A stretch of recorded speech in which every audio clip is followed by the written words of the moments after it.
आदाब, नमस्कार, अस्सलाम वालेकुम नाज़रीन। पल पल न्यूज़ के न्यूज़ रूम से मैं हूं आपके साथ नदीम अकरम। वो कत्ल भी कर दें तो चर्चा नहीं होती, वो कत्ल भी कर दें तो चर्चा नहीं होती, हम आह भी कर दें तो हो जाए बदनाम। जी हाँ, भारतीय मुसलमानों का बस इसी तरीके से समझा जा सकता है, जहां तमाम नियम कानून भारतीय मुसलमानों के ऊपर थोपने की कोशिश की जाती है। और जब भी तीज त्योहार पास में आते हैं, तमाम गाइडलाइंस तैयार कर ली जाती है और ये बताने की कोशिश की जाती है कि आप अपनी मर्यादा में रहकर के ही काम को अंजाम दीजिएगा, और अगर आपने इसका उल्लंघन किया तो आपको जेल की सलाखों के पीछे डाल दिया जाएगा या आपके घर पर बुलडोजर चला दिया जाएगा। बस यही तस्वीर देश भर से सामने आ रही है, क्योंकि हमने ये चीज देखी कि जब कोविड आया तो कोविड में मस्जिदों की पाबंदियों पर रोक लगी, इतने लोग जाएंगे, तमाम चीजें सही तरीके से फॉलो की गई। और जैसे ही कुंभ स्नान आया तो ये सारे नियम कानून हवा हो गए, सभी धज्जियां उड़ गई। किस तरीके से लाखों की तादाद में कुंभ स्नान मेला लगाया गया और उसके बाद किस तरह से कोरोना फैला, इसकी भी तस्वीरें लोगों के सामने आई। कावड़ यात्रा निकालते हुए तमाम लोग नजर आए तो वहीं ये बताया गया कि मुहर्रम का जुलूस मुसलमान नहीं निकाल सकते वरना कोरोना फैल जाएगा। और अब बकरी ईद को लेकर के भी खुद केंद्र सरकार ने नियम कानून तय कर दिए हैं और मुसलमानों के ऊपर ये चीज थोप दी है कि बकरी ईद में अगर उल्लंघन किया तो अंजाम भुगतने के लिए तैयार रहिएगा। किस तरीके से बकरी ईद को लेकर के एक फरमान जारी कर दिया गया है जिले इलाही द्वारा, एक बार इस पर नजर डालते हैं। आपको बता दें कि अगले महीने बकरी ईद पर देश भर के निकाय क्षेत्रों में अधिकृत बूचड़खानों के अलावा कहीं भी कुर्बानी नहीं हो सकेगी। बता दें कि इसे लेकर केंद्र सरकार ने सभी राज्यों से ये सुनिश्चित करने का निर्देश जारी किया है। केंद्र सरकार द्वारा सभी राज्यों को जारी किए गए निर्देश में कहा गया है कि सभी राज्य ये सुनिश्चित करें कि बकरी ईद पर लोग सार्वजनिक रूप से पशुओं की कुर्बानी ना दें। इसी के साथ साथ आपको बता दें कि अगले महीने के बकरी ईद के लिए केंद्र सरकार की तरफ से नई गाइडलाइंस जारी की गई, जिनमें बकरों की कुर्बानी बूचड़खानों में ही की जा सकेगी, जिसके लिए नए निर्देश जारी किए गए हैं। केंद्र सरकार द्वारा दिए गए निर्देश के अनुसार कुर्बानी अब ना तो घरों में हो सकेगी और ना ही खुले स्थानों पर, यानी कि सार्वजनिक रूप से बकरों की कुर्बानी अब नहीं दे सकते हैं। केंद्र सरकार ने कहा कि पिछले काफी समय से देखने में आ रहा है कि पशुओं को वाहनों में ठूस ठूस कर भरा जाता है। ये उनके साथ एक तरह की क्रूरता है। ऐसे मामलों में संबंधित लोगों के खिलाफ सख्त कार्रवाई की जाएगी।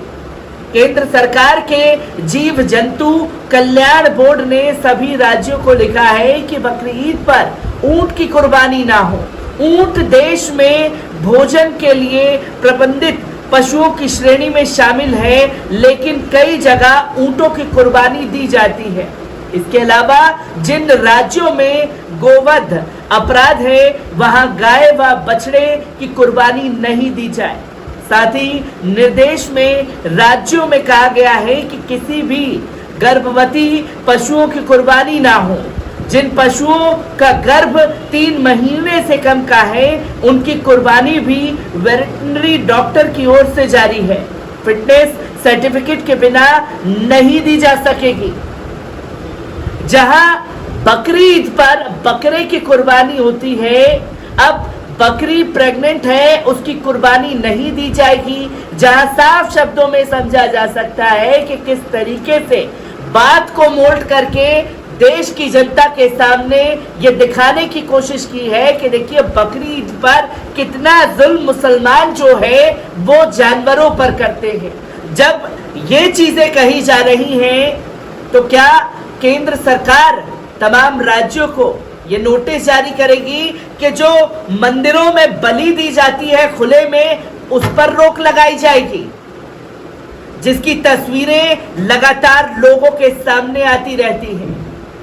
बकरी ईद को लेकर के एडवाइजरी जारी कर दी गई है। जानवरों पर जुल्म होता है, इसलिए हम जो है नियम कानून बना रहे हैं कि घरों में कुर्बानी नहीं होगी, खुले में कुर्बानी नहीं होगी। कुर्बानी अगर होगी तो सिर्फ और सिर्फ बूचड़ खाने में होगी। जिसके बाद मुसलमानों का गुस्सा फूट पड़ा है। एक शख्स जो कि आप स्क्रीन पर देख रहे हैं, बकरी ईद पर अब्बास के लिए बने एक पकवान की दुर्लभ तस्वीर, जिसमें गोभी की बकरी बना करके उसने ये संदेश देने की कोशिश की है। तो वहीं केंद्र सरकार का फरमान, बकरी ईद ऊंट, गाय और बछड़े की कुर्बानी प्रतिबंधित, घरों और सार्वजनिक स्थानों पर कुर्बानी नहीं की जा सकती। इस्लाम एक बार फिर खतरे में है। जिसमें कविश अजीज लिखती हैं, बकरी ईद में बकरे का पैर पकड़ता था और अब्बास बकरे को ज़बह करता था, फिर हम दोनों मिलकर बकरे की कलेजी खा जाते थे। तो वहीं शेख वसीम लिखते हैं, अब अब्बास का भी फर्ज बनता है अपने बचपन के दोस्त को बकरी ईद पर बुलवाए दावत पर, जहां ऊंट की कुर्बानी पर रोक लगाने की बातें कही जा रही हैं कि ऊंट की कुर्बानी कई जगहों पर होती है, वो नहीं होनी चाहिए। पर इस तस्वीर के बारे में केंद्र की मोदी सरकार क्या कहना चाहेगी, जहां ऊंट के ऊपर बैठ करके भगवा कपड़े लाद करके योगा करते हुए ये लोग नजर आ रहे हैं? क्या ये जानवरों पर जुल्म नहीं है, जिसके बारे में बोलना केंद्र की सरकार नहीं चाहेगी?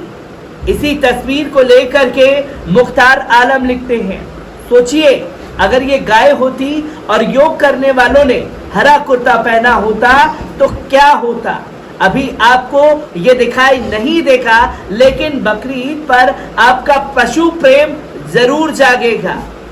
इसी के साथ साथ आपको बता दें कि सिचर लिखते हैं, क्या सरकार बता सकती है कि तीनों दिन लगातार लाखों बकरे की कुर्बानी हो सके, इतने बड़े अधिकृत बूचड़ खाने कहां कहां बन रखे हैं राज्यों में, जहां लाखों की तादाद में बकरों की कुर्बानी दी जा सके। इसके बाद विधायक जी लिखते हैं, बकरी ईद करीब है, बांग्ला बनों ने ऊंची नस्ल का बकरा खरीदा है, अब सब उसे मिलकर कुछ दिन काजू बादाम खिलाएंगे, फिर उसे भी खा जाएंगे। बकरा बड़ा खुश है उसके सामने आ रहे पकवानों को देख करके। ये तमाम तस्वीरें सामने आ रही हैं, जिसके बारे में तमाम लोग इस चीज के लिए लिख रहे हैं कि अचानक से बकरी ईद जब करीब आई है तो ये पशु प्रेम केंद्र सरकार का कहां से जाग गया, जिसमें अब्बास अब खुश है, शायद वे अगले साल इको फ्रेंडली बकरी ईद भी मनाने की अपील करेगा। जहां तमाम तस्वीरें लोग साझा कर रहे हैं। तो वहीं दिलीप सिंह राव लिखते हैं, केंद्र सरकार का बड़ा फैसला, बकरी ईद पर शहरों में घरों या खुले में कुर्बानी नहीं दे सकेंगे, और अगर कोई कदम उठाया तो उनके ऊपर लीगल एक्शन लिया जाएगा। बकरी ईद से जुड़ी तमाम जानकारियां आप लोगों के साथ साझा करता रहूंगा। दीजिए इजाजत, शुक्रिया।